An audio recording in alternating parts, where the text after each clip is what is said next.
oli ku Bokati TV. Leero enkya ne luli Bokati TV. Okay, nkwaniriza nnyo ate mpozi ku Bokati TV wala kula mpozi ngate otugoberera wala kula mpozi ngate otulaba mu buli mbeera obulamu obusanzo otya embeera eryetya kino kye kiri tugamba nti sigala mpozi ngate otusubscribinge ate gwatana bakusubscribinga kikasero obere mpozi ngate osubscribinga ku lunaku nga luno olwaleero embeera eryetya obulamu obusanzo otya sigala ng'okakkalabya resolutions ez'omwaka osobola okubeera mpozi ngate nazo ozimaliriza bulungi nnyo embeera esobola okubeera mpozi ngate kutambulira bulungi nnyo kabuzi restaurant webali nnyo okubeera mpozi nga bakuwa embuzi ey'omulembe ate mpozi ne Bokati Tunes oba Bokati Studios nayo kati weeri okubeera ng'ekkolera obulango ennyimba n'ebirala byonna ebikwatagana with recording enamba yejolaba ku screen yo noti 75488735 ye namba kw'osobola okubeera mpozi ngate oyita osobola okubeera mpozi ng'ojja okkuba oluyimba okukola akalango oba okubeera mpozi ng'otendekebwa mu kikugu mu music ne production kakati tubadde tugoberera nnyo famire ya Bujingo n'omukyala Susan Makula n'omukyala Teddy Naluswa gattako ne lawyer Mabirizi yavaayo n'agamba nti ngenda kuwawaabira Bujingo okubeera mpozi nti awasa omukyala omulala ate nga tannabeera nga adivorcinga omulala jukira kimenya mateeka okusinzira ku Marriage Act eya Uganda omuntu yenna okuwasa oba okufumbira omukyala omulala ayina kubeera nga ate mpozi amaze okudivorcinga omukadde gw'abadde naye nejjukira Teddy Bujingo abadde ajja agugulana ne baawe Bujingo oba yali baawe ng'amugamba muwe divorce ono ng'agamba sijja kuwa divorce okyali mwami wange era okukakkananga omusajja afunye Susan Makula era gye buvuddeko omukulu ono yagenda n'akyala ewa ssenga wa Susan Makula n'oluvannyuma n'ayanjulwa mu bazadde ba Susan Makula naye kigambibwa omukolo gw'okwanjula tegwali mu maka gwali mu woteeri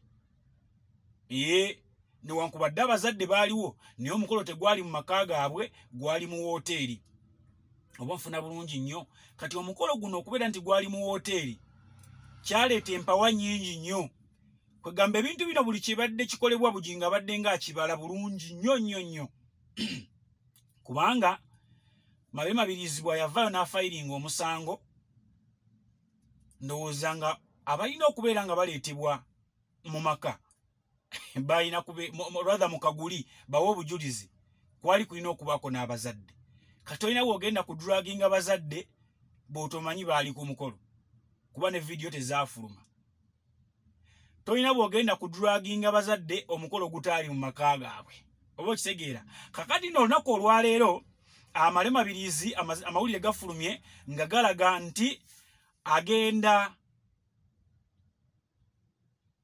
kuleeta Katolu Bwama Frank Gashumba ng'abamu kubagenda okuwa obujulizi mu kkooti abaali ku mukolo ogwo gw'okwanjula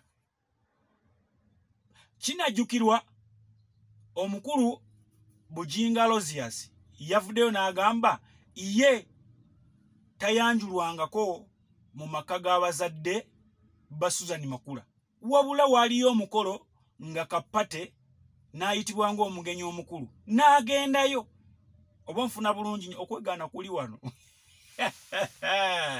n'agendayo ng'omugenyi omukulu tukuzzaayo mabega wali eri waliwo baali bagamba nti omukyala Teddy Naluswa ne Bujingo bafumbo era oli yamwanjula Bujingo n'agamba leeta ebifaananyi nga tukyadde wassenga wa Teddy oba nga anyanjudde mbazadde ba Teddy kitegeeza okwanjula embaga gye baakola ndowooza yene yeyo wali jestra naye nga temwalimu byakukyala nakola kibifaananyi tebiriiwo kati kyekintu kyekimu kyeyazzeemu ne yeegaana n'agamba nti tayanjulwangako jjukira omukulu ono mulungi mu kwegaana era ne lyeyo kya Bayibuli mbu yavaayo ne yeegaana n'agamba ye tazookyangako oba omusango gwaggweerawo ogwo omusango gwali mu kkooti y'e Nabweru eyo ndowooza yamuwaabira yali ono munna Alozias munne Matovu Junior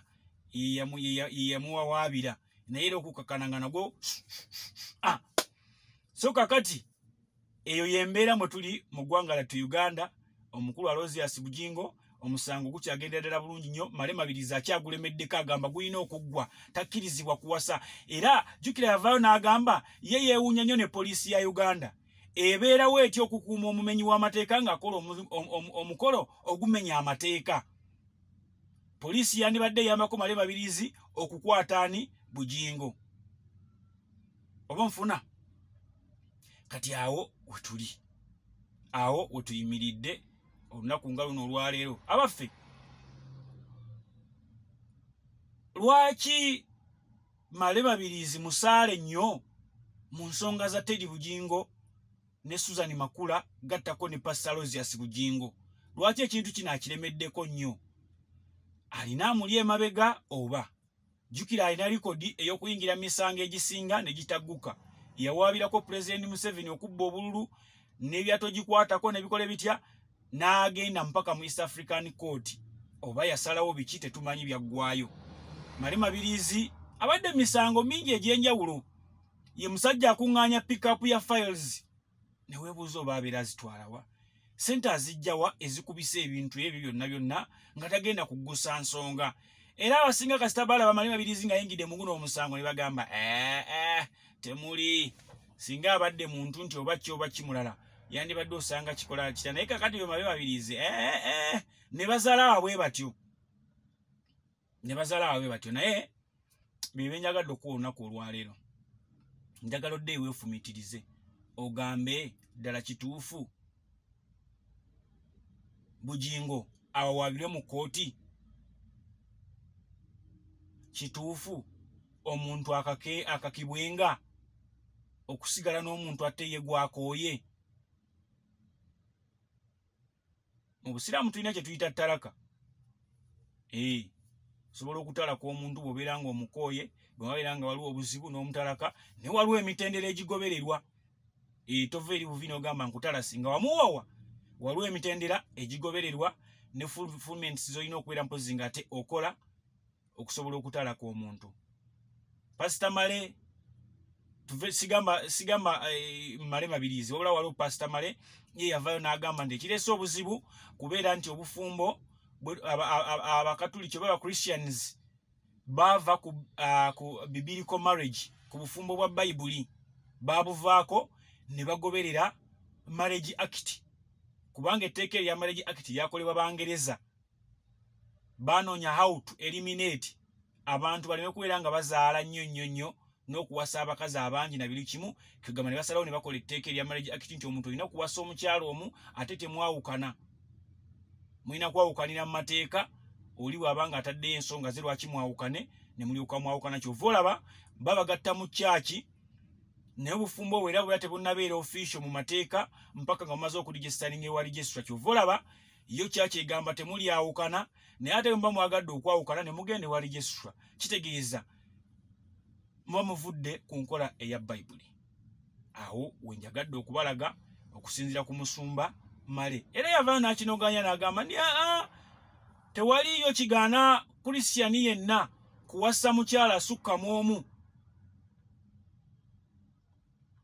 Kasita obeera ng'omuwasizza, ekibi kye kiri ng'ogenze ne mwavinga akaboozi ak'ekikulu omuntu n'omulekawaawo n'otamuwasa. Ne kasita okkiriza n'omuwasa n'abeera mukyala wo n'omuteeka ewaka, tekirina buzibu ku mbeera oba ku ddiini oba ku nsomesa oba ku njigiriza eya Christians oba eya Bayibuli. Tekirina buzibu. N'awa bannabbi nga ba Jacobo, ba Iburahimu, baani bonna balina abakyala abasukka mu omu. Kati ndowooza ababadde bavumirira omukulu Pastor Aloysius Bugingo mbu Haji, abavumirira Pastor Kiganda mu Haji, ndowooza mu Bayibuli tewaliwo kimugaanira. Abantu baleke enjoying. Beera bulungi. Mweraba. Bagera gamba njagala nnyo ebyonoonese. Leero enkya Naruli Bokati TV.